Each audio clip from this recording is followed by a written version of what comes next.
Hi guys. So I know it's late, but I didn't have a chance to tape earlier.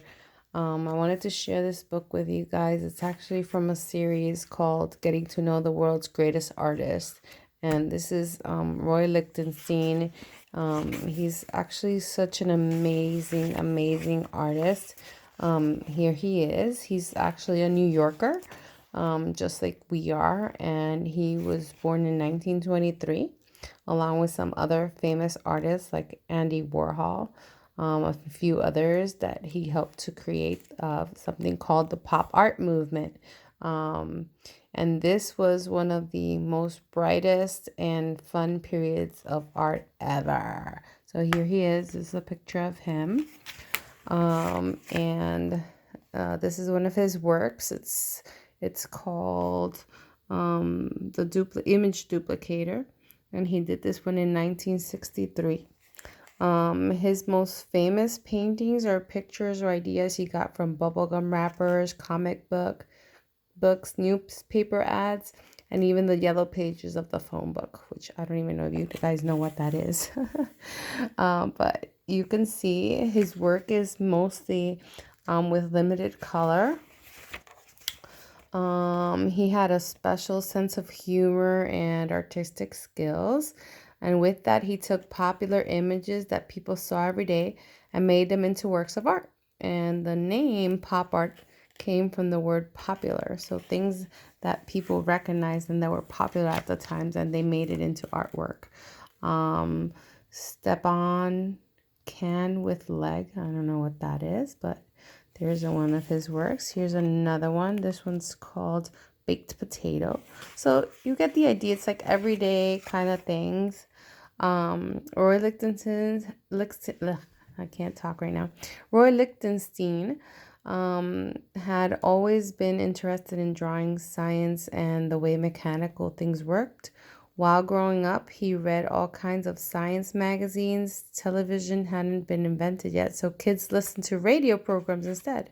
Roy loved listening to the science fiction radio adventures of Flash Gordon. Luckily, he lived near his favorite museum, which is the American Museum of Natural History. I don't know if any of you have gone there, but it's amazing.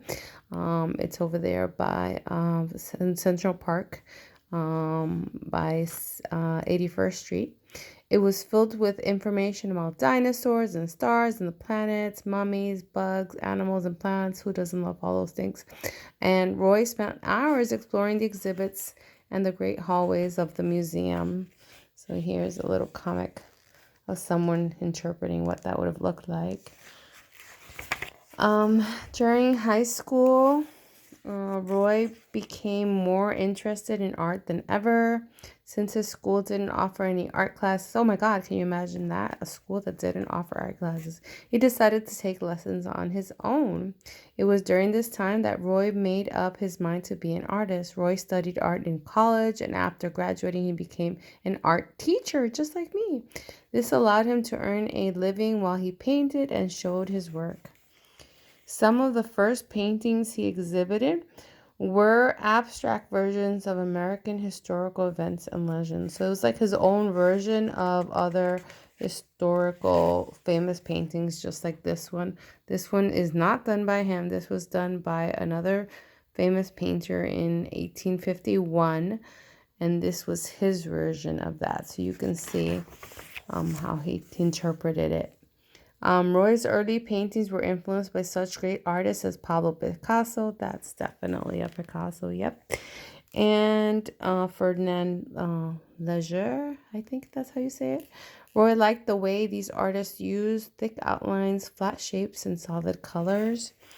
In a way, many of these artists' paintings had the same qualities as comic book art. Roy was also interested in the most familiar art style of the 1950s, which was called abstract expressionism. I'm going to skip a few pages. Artists everywhere were painting this easy to copy style. Even though Roy Lichtenstein was interested in abstract expression, he felt it was being used way too much. Roy started looking for new and different ways to paint. He liked to look at bubblegum wrappers and comic books with his sons. One day, just for fun, he made a large painting of a funny cartoon with Mickey Mouse and Donald Duck in it. Roy was careful to make sure his colors looked flat and smooth without any brush marks.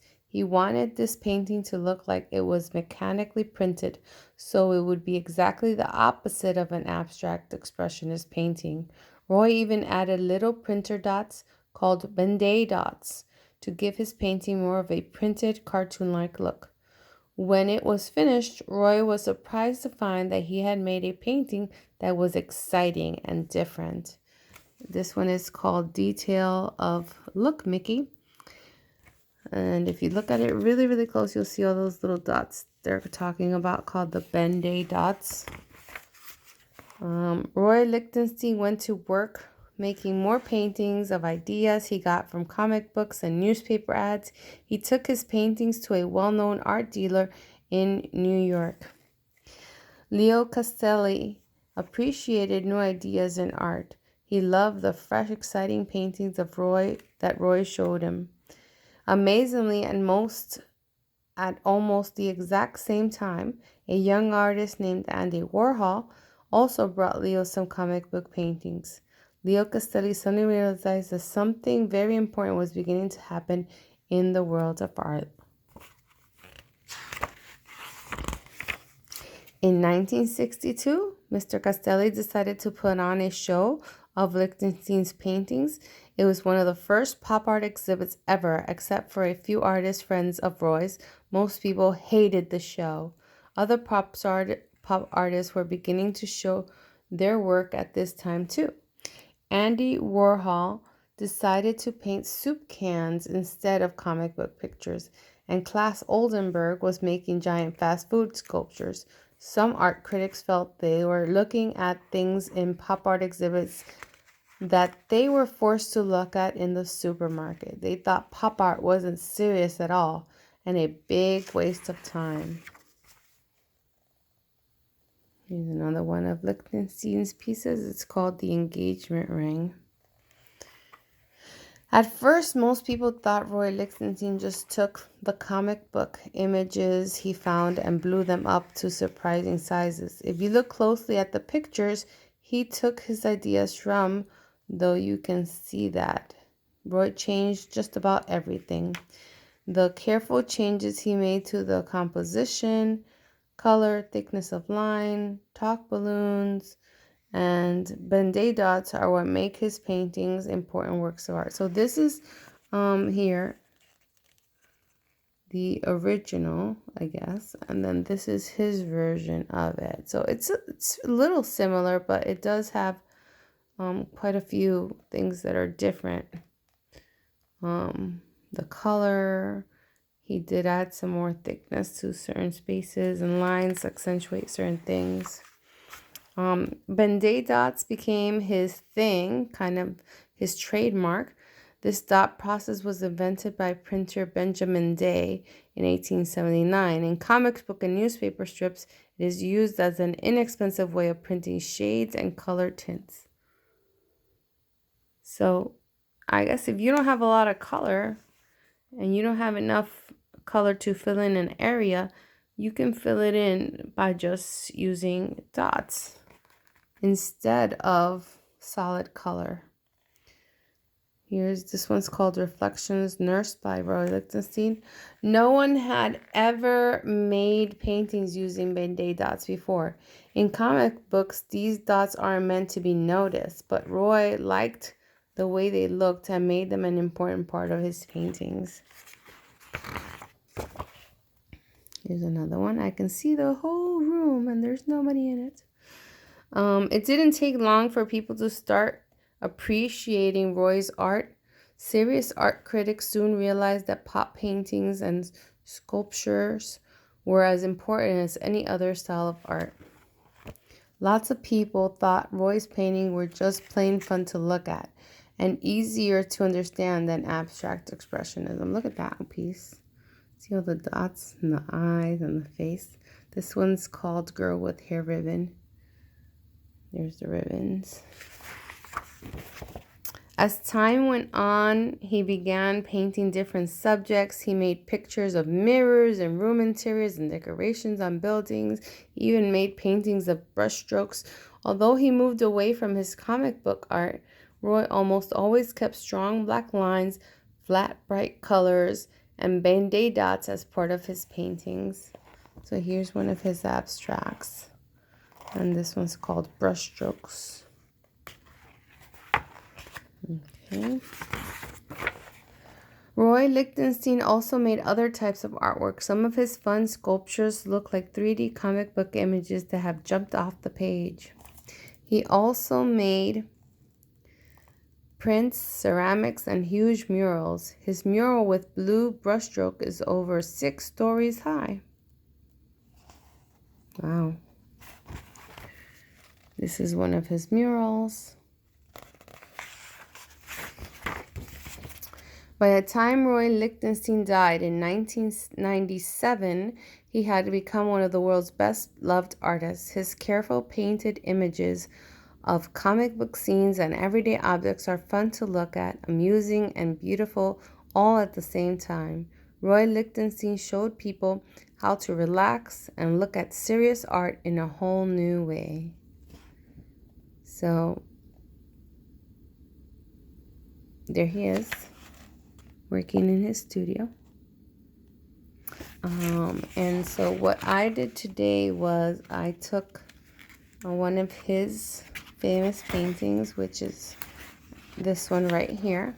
And again, it's called Image Duplicator.